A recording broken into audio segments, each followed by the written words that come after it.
Hi, this is Chase Utley, and this is the Phillies Show.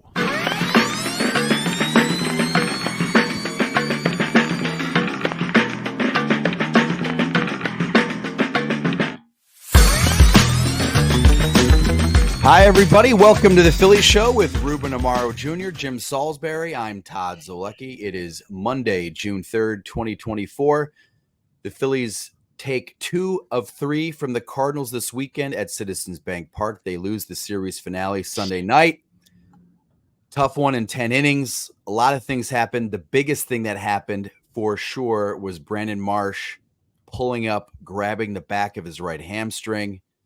No immediate word on the injury, but it did not look good. Rob Thomson walked straight out to second base, and he told reporters afterwards, I could tell by the look in his face he was in pain, so immediately called for their pinch runner. Rob said afterward, well, right now, he is day-to-day, but based off the way Marsh grabbed his leg, does not look very good.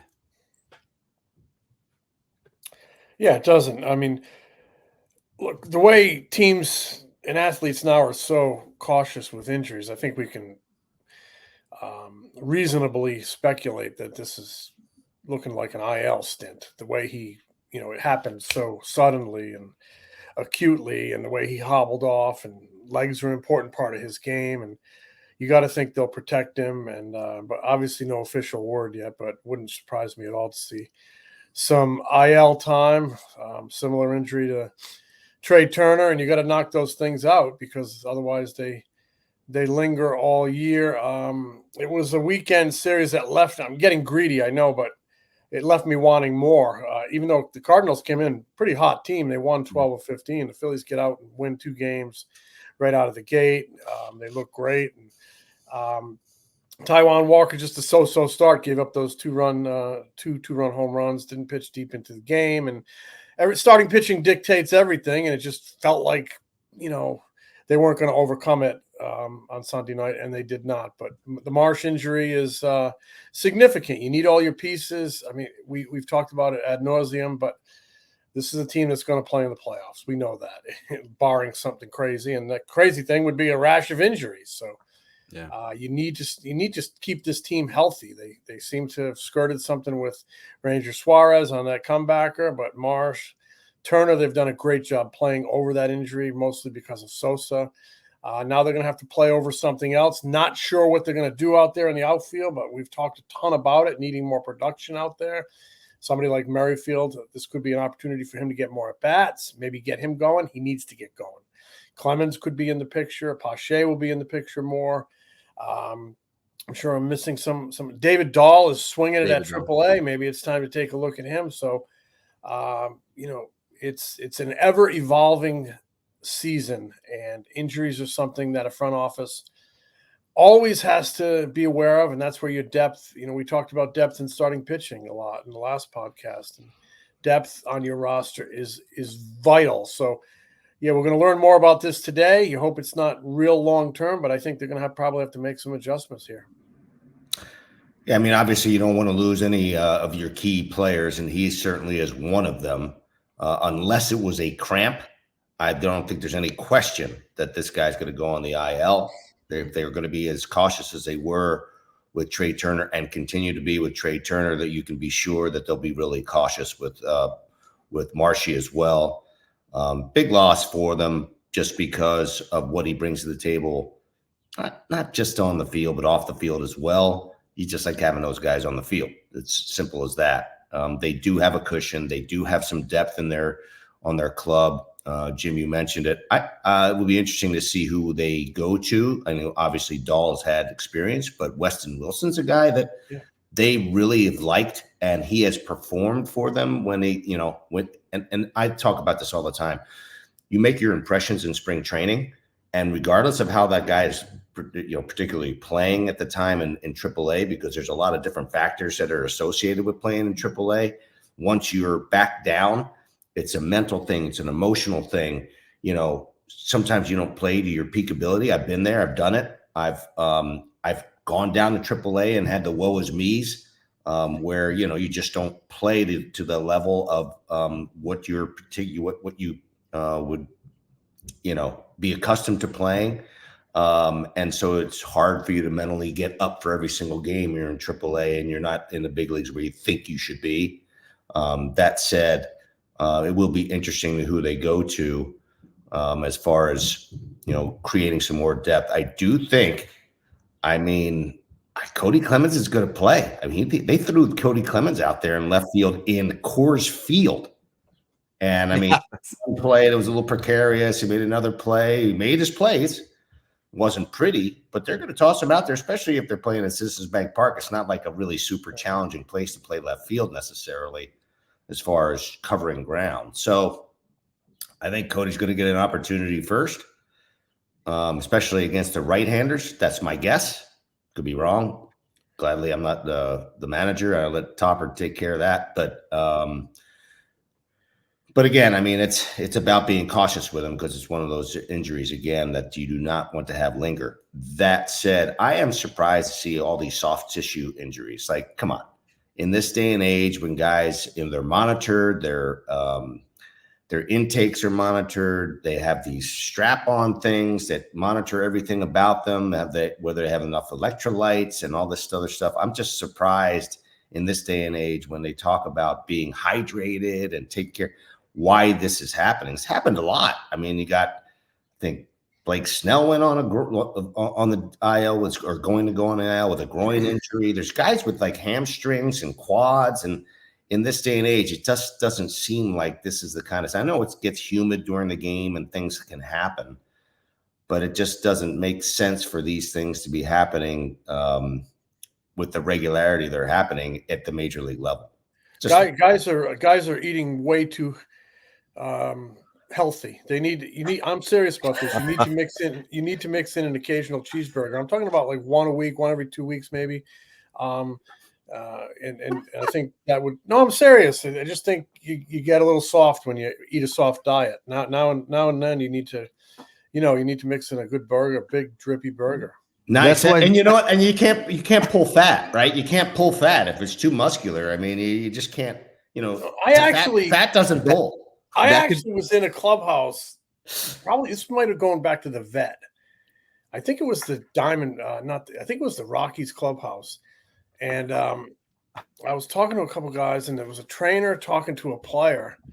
And the trainer was telling this player how it's okay to have a cheeseburger now and then, that your body craves that type of fat, and it will do decent things or put that fat to good work. Not every day, not every week, but now and then it can be good for you. So I'm sticking to that story. Let me point out that Zach Wheeler is one of the most durable pitchers in baseball, and he famously loves junk food. Yeah, he had that candy shop next to his locker. He had the candy shop, him and Zach Eflin. So we talked about some options. Ruben, you said Kody Clemens. Cristian Pache is an option to play left field. This is all if Marsh goes on the IL, as we all seem to suspect. Whit Merrifield, he's not been good this year. Rob Thomson said, I think it was yesterday, that he just hasn't played enough. We've got to get him playing more. Now, let me ask you guys this about real quick, and then I'll continue with the other options. Whit Merrifield is on pace right now to have 307 plate appearances. Is that not that much where it kind of not excuses, but explains why he's struggling so much? 307 plate appearances for over the course of the season seems like enough work. No, that you should be a little bit more productive. Yeah. Right. Yeah, okay. All right. 307 is what Pat Gillick used to use that phrase, semi-regular. Remember that, Ruben? Yes, I sure do. Okay. All right. Yeah. You should be able to stay sharp on that. Okay.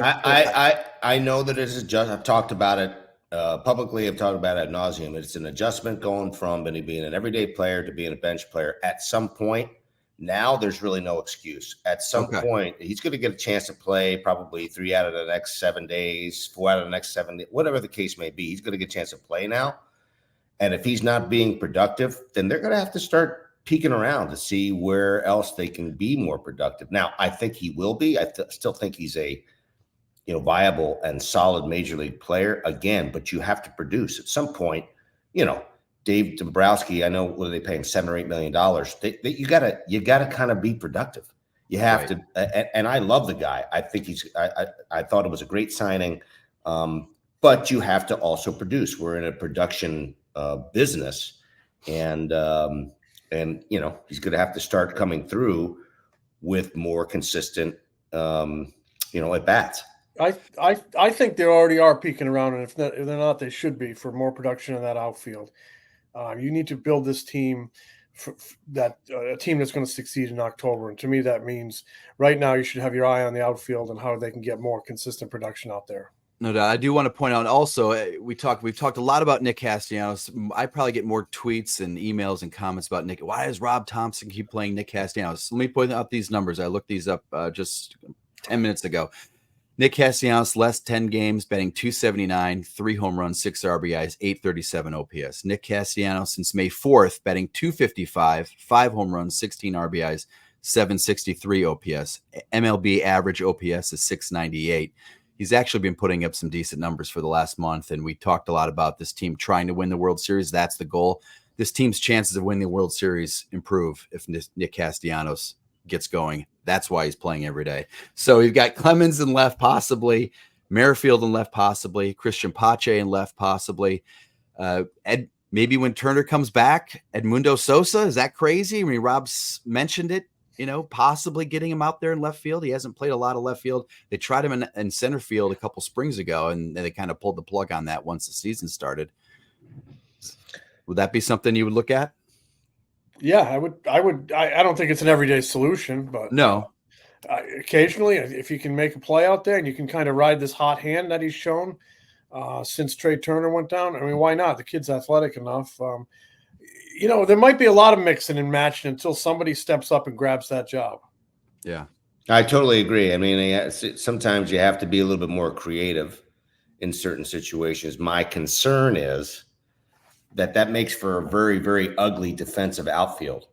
I think that, that's where it's in a lot of ways, strangely, it sort of saves Johan Rojas, because he's got to play out there in center field if you have these other outfielders who are sort of out of position, one in left, and you have Castellanos, who's done a nice job, but doesn't cover a ton of ground in right. So now you're putting yourself in a position to be not very good defensively at the risk of, just adding, production with the bat. You sort of need somebody who can go catch the baseball. And you got to be careful about that because, by and large, one of the biggest strengths of your team is your pitching. So you got to make sure you support it defensively. And it was a concern a couple of years back about, the outfield's defense is terrible. It's got to get better. And so you can't necessarily sacrifice that. And something to think about as well. And then in AAA, Wes Wilson, he is the only guy in the 40-man. David Dahl's having a great year, like you said, Ruben. He's not on the 40-man. Always a consideration. Jordan Luplow, he's having a good year as well. Not on the 40-man. Wes Wilson started off terribly. The last 20 games, he's really, really come on. So, there's your guy. Yeah, probably. I think that's the guy. I think that's going to be the guy because he also creates a lot of versatility because he can play so many different positions and he can really run. And he's going to play solid defense if he gets chances to play. And being on the 40 is a difference maker. Yeah, that makes sense. Right. Yeah, for sure. Especially short term. So Marsh probably head of the IL. Ranger Suarez looks like he avoided serious catastrophe by maybe breaking his hand on Saturday night. I mean, that kind of illustrates starting pitching depth and the importance of it. How lucky did Ranger get, and how lucky did the Phillies get on Saturday night? It's crazy. Very lucky. Both of them very lucky. Guys having a career year. Your team's having a career year. Can't afford to lose anybody, and he's such a major contributor and such an important piece to this. So it was good to see him escape injury. It was a little scary for a moment. Yeah, it was. And my daughter went to the game. She came down from New York. She was all excited about seeing Ranger pitch. And he gets drilled. She texts me right away. Oh no, Ranger got popped and he's out of the game. No way. I can't believe it. And something like that. And I told Andrea, it's okay. It'll be fine. Thankfully it was because you're right. You don't want to lose the Ranger. No, man. My colleague at MLB.com, Paul Cassell, he had this unbelievable stat. Listen to this. eighth pitcher since 1913. There have been 8 pitchers since 1913 to have 75 or more strikeouts, 9 or more wins, and a 1.70 ERA in like 8 starts or something. Ubaldo Jimenez in 2010. Then the list goes to Pedro Martinez, Randy Johnson, Roger Clemens, Greg Maddux, Vita Blue, Sandy Koufax, and Ranger Suarez. I mean, that's how good you guys been. So yeah, you could see why everybody was holding their breath and why your daughter was in a panic. Full panic on Saturday. So what do they do there? If it sounds like he's gonna throw today or tomorrow, see if he can grip the ball. You need to do that. If he can't go, do you go with Spencer Turnbull on Saturday? Rangers scheduled to go on. That's what I would do? No. Yeah. And they got a nice little cushion time wise because of the London trip. But yeah, I would think you would go with Spencer Turnbull. Looked good in relief the other night. Gave you a little bit of length, and yeah, this is why you have that depth piece in Turnbull. And this is he's pitched well, and if you need a spot start, he has to be the guy, I would think. You just have to be careful with grips. I mean, obviously, when you start changing, if you have to start changing your delivery or you have to do something different with your hand, if you can't really grip the baseball, I mean, the only thing that's on the baseball, as I talk about this with hitting, the only thing that's on the bat is your hands. The only thing on the baseball is your fingers and your hands. So if that's not working perfectly, right, then you have a chance to then compromise your elbow, your shoulder, whatever the case may be. So you can be sure that they will not let him take the mound at the major league level, particularly if they have to go do it in London, to compromise anything that would damage this guy. And the fact that they have Spencer Turnbull to be able to turn to, sort of a no-brainer. Again, if he's fine, he'll pitch. If he's not perfectly 100% fine, he will not pitch. I can assure you that. Nor should he. If he's 99.9, take a rest. I'm right with you. Yeah, it's not that important. The London series is nice and it's great, and it would be great for him to pitch there, but guess what? Not that important when you're trying to win a World Series. Yeah, and I feel like the vibe in that clubhouse is we understand the big picture. So he's not going to go, I'm okay enough. I think even Ranger hopefully is smart enough to say, I'm kind of not there. Give me a few more days and let's go for it. But it kind of illustrates, gosh, if something had happened to Ranger, it kind of illustrates again, starting pitching depth and what they would do. And you look down to AAA, Mick Abel's hurt right now, but even if he wasn't hurt, I don't think he would have been an option. He's really struggling right now in AAA. Tyler Phillips is a starter with an ERA over 5. Davey Buchanan's got an ERA over 5. Michael Mercado, maybe their best starter right now, but he hasn't really gone more than like 4 innings since he moved into the rotation. So just illustrates starting pitching depth too. All this kind of stuff comes up and kind of shows you how close they are to, walking that line. Thank goodness they have Turnbull, an excellent signing. Yeah. Might be one of the best signings of the year. Honestly. For sure. For the dollars and cents, might be one of the best signings in all of baseball. Yep. I mean, there's others that, have done a good job there, but wow, with the level of importance and the level of depth that he creates for this team, impressive. Well, going back to my colleague Paul Casella, he said the only other starter this season with 6 or more starts with an ERA better than Ranger Suarez is Spencer Turnbull. He's got a 1.67. So, I mean, really, again, you think about it. When they signed him, it was a Super Bowl Sunday. They agreed to terms, and it was like, maybe he's going to be a AAA starter to start the year. He would have to accept the assignment. Will he accept the assignment to AAA? Maybe he'll be a long man.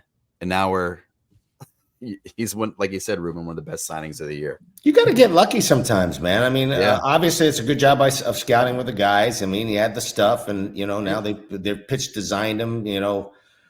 Brian Kaplan and Caleb Cotham probably work with him, and probably put him in a really good position to have success. You got to give them some love for that, and shoot, you got to get lucky sometimes when you make signings. And who we have, Chine Ho Park.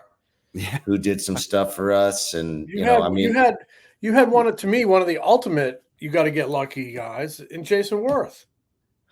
Yeah, and I think that was a familiarity that Pat had with the guy. He had drafted him. He had seen him play. He knows what kind of athlete he was. He loved the background of the athlete. That's all. Yeah. That's all part of it. That's all part of making these interesting But this was decisions. essentially a released player, and Yeah. I remember you guys trying to get him on Underperformer. minor league. I'm sorry. An underperformer in a lot of ways, but also Underperforming, injured, but he had the pedigree, had athleticism, and at some point in most guys' careers, something clicks. Sometimes it takes guys time. I was watching that JoJo Romero throw last night. He's turned out to be pretty good. Just needed some time. It's a lot. It's that way with a lot of athletes, and Worth was to me a classic example of taking a shot, and then the talent and the experience and the health all come together, and you get a hell of a player. Oh, well, the big story for me is, I know you guys remember this when we were in Chicago, and Pat sort of like aired him out. I mean, because Pat believed in him, and he was like, I think he took him in the office and just like slammed him, like, dude, it's time for you to like step forward. Let's freaking go. And he did. And from that point on, I'm not sure if Jason really talks about that all that much or is discussed, but I mean, Pat sort of challenged him in a lot of ways, and the kid responded, and it became Jason Worth. He owes a lot to Pat, I think. I like the story. We're kind of on a tangent, but I like tangents. Yeah. So you were going to kind of maybe sign him to a minor league deal, and then didn't Billy Beane come in and kind of backdoor you with a big league deal, and you had to give him a big league deal? Well, basically, I was talking to the agent. I was in charge of like sort of managing the negotiations, and Pat was like, "He's not going to sign. He's not going to sign a major league deal." And I'm like, Pat, I don't think we can get this guy. If you really want this guy, we're going to have to give him a major league deal. And we ended up having to put him on the 40-man roster. I'm not sure if it was a bunch of BS or not, but had we, I'm like, if you really want the player, you got to step forward. I don't know if at the time we had room on the 40-man. I don't remember all the particulars about it, but Pat did some serious background, as he always does. Yeah. Did some awesome background on him, went to see him. I think he and Mike Arbuckle went to see him personally and chatted with him. But I mean, we basically had to step forward and do a major league deal for the guy. I don't know, $700,000 or $1 million or whatever the case may be, but we sort of had to guarantee him that money. And Pat was kind of reluctant to do it. I'm like, Pat, we're not going to get the guy if we don't do it. And we ended up signing him, and the rest was sort of history. Well, Spencer Turnbull, there's some similarities. It's a cut rate deal. A guy who's coming back from some injuries. It was a pedigreed kind of draft, high round draft. And if he goes out that continues to have a really good year, much like Jason Worth, is going to, get his career back on good footing and has a chance to go cha-ching, cha-ching. No question about it, especially with the dearth of pitching and people who go, are you kidding me? If you're a starting pitcher right now and you can have some level of success, I mean, they're turning guys. How about Jordan Hicks, who they're turning bullpen guys into starters right now, because it's amazing, guys. The starting pitching is actually important. It's nice. It's fun to watch. Can you believe it? Yeah, I love it. I mean, what's old will be new again. Oh, but it's what old will be new again. It's just the silliness of it, of what has gone, and making contact and not striking out and stealing a base, and isn't that amazing? It's awesome. And for 12 years, somebody else took over and changed the whole world. I don't get it. I'm confused. Well, Jason Worth, one of the most productive right-handed hitters for the Phillies in the last, how many years? Rhys Hoskins, one of the most productive right-handed hitters for the Phillies in the last how many years? Brewers coming back into town tonight, 3-game series at Citizens Bank Park. Jim, you wrote about Rhys at allphly.com. Yeah. What do you want to tell me about it? Well, he's coming back tonight for 3 games, comes off the IL. I always had a lot of respect for Rhys. I remember he was drafted during Ruben's time as GM. He was drafted in 2014, 5th round, which is kind of a bit of a magic round for the Phillies and first baseman and big bats, where they get Ryan Howard. But I still remember his first year talking to Charlie Manuel, and Charlie said, in his voice, that boy knows how to drive in a run. And he had a knack for driving in runs. And He developed the leg kick with Joe Jordan and Andy Tracy, and it became a real staple in his swing. But what always jumped out about me, Rhys's maturity, his intelligence, and this is no BS. He was always team first.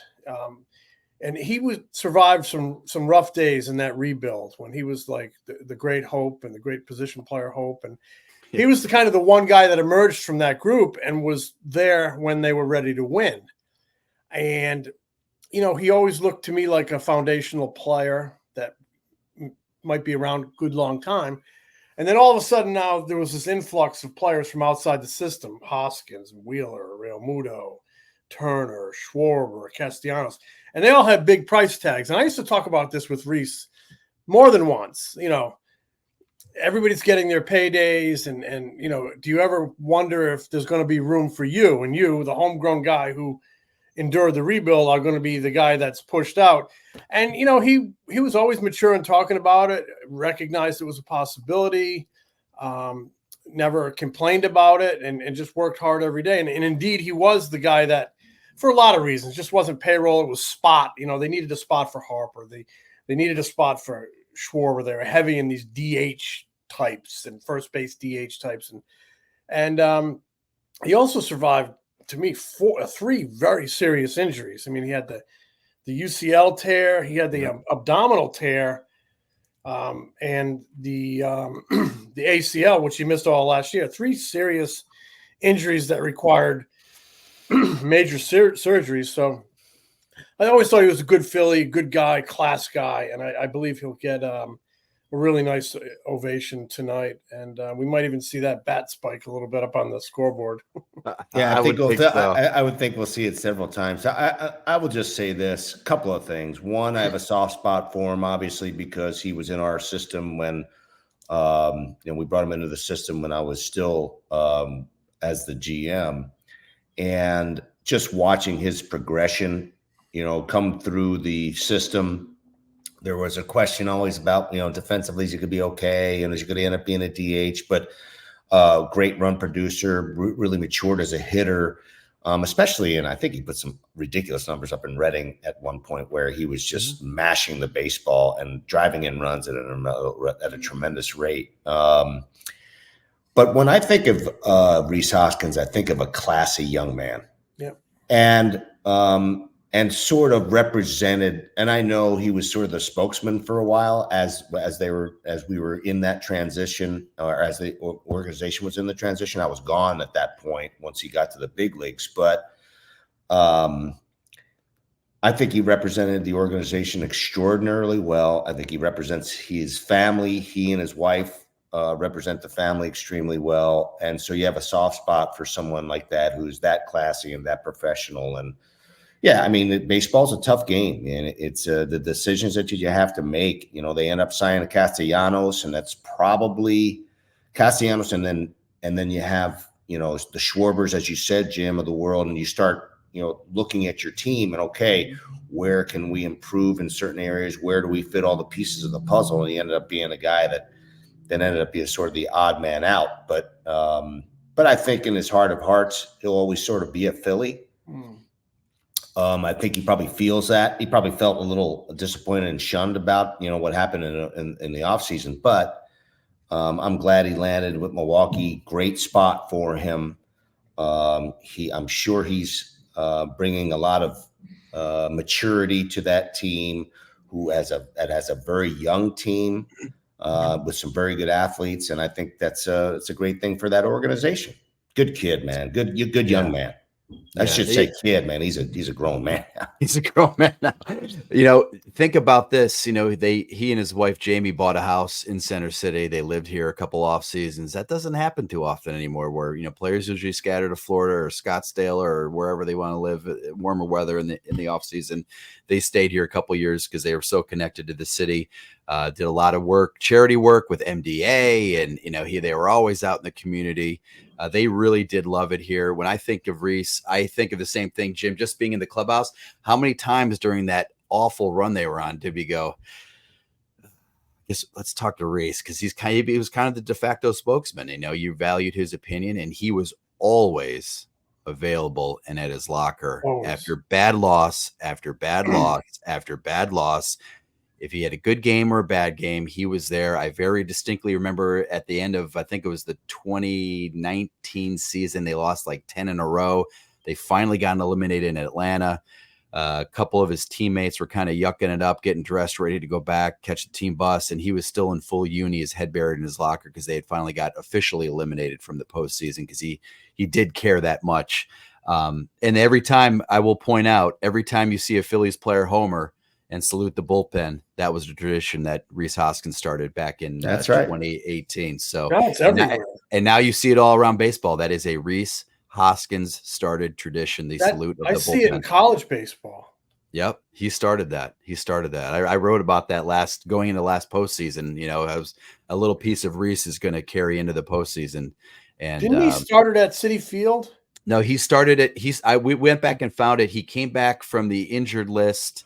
Remember when he broke his jaw fouling that ball off his face in LA? I remember well. Oh, yeah. Wow. Yes. He was on the IL, and I think what the story he told was after a game, Hector Neris and he were by the iPad in the clubhouse where they turn up the music, and they were doing some rock and roll music, and Hector Neris did the rock on sign from him. It's like jumping around, acting like a goofball, because that's what Hector Neris is. And then Hoskins came back from the IL. It might have been that first game back or second game back. He homered and he gave the old salute to Hector Neris in the bullpen, and then he just kept doing it ever since. So that's pretty cool. That's an awesome little tidbit. Rhys Hoskins started that. Everybody does it now. You see it up and down the game, and it's like the guy who invented the high five, Glenn Burke. Him and Dusty Baker invented the high five. So Rhys Hoskins invented the bullpen salute, which is, like we said, it's probably going to be around for an awfully long time. Oh yeah, you know, Kyle Schwarber said I'm going to keep doing it, and you know, everybody in the Phillies keeps doing it. It's kind of a thing now. I like it because those guys in the bullpen. I mean, you go in the dugout, everybody high fives you, gives you a little love if they hit a home run. Those guys in the bullpen are just as much as part of the team, and they're just as happy. And that was part of it. Hector Neris said I told Rhys afterwards, like, you got to keep doing that because we're part of the team too, you know. And it's to the point where Bryce Harper has done this a few times where he's forgotten to salute, and he will call down to the bullpen to apologize. That's right, bad guys. I will. Sorry about that. I forgot to give you guys the salute. So that's pretty cool. So Rhys will get a standing ovation, no doubt about it. If he hits a home run, it might be a different story. But I think it would be. He'll get booed at some point. It will be. You can be sure of that. It would be a loving boo if he gets booed. It's the not funny thing is he hits that home run against Spencer Strider in Game 3 in 2022 against the Braves in the NLDS. He was booed early in that. He hit the home run in the third inning. He was booed after striking out in the first inning. He was booed during introductions because he had a tough night in Atlanta the night before. And I mean, that was part of that bat spike. It was like, catharsis for him. Yeah. That isn't quite a moment for him. And he never complained about the boos. He never complained. I remember that one great quote he had about Philadelphia. He said, it's an honest market, meaning, they'll tell you when you're good, they'll tell you when you're bad. And it was, to me, a perfect summation of playing here. That's a moment 50 years from now, they're going to be doing a retrospective on the Phillies, and you're going to have Tug McGraw dropping to his knees. You're going to have Bedlam at the bank. You're going to have, Brad Lidge dropping. Tug raising his arms, Lidge dropping to his knees, and you're going to have the bat spike from Rhys Hoskins in Game 3 of the 2022 NLDS, no doubt about it. So don't forget that home run from Bryce Harper. No that way. was one of the greatest. That literally was the greatest. I was one of the most amazing moments I've ever seen. Anyway, we digress. We will be back Wednesday or Thursday before the Phillies go to London. So don't want to miss that next episode. It's going to be a good one, I promise. Oh, yeah. Thanks, guys. Smell you later, boys. Smell you, Jim.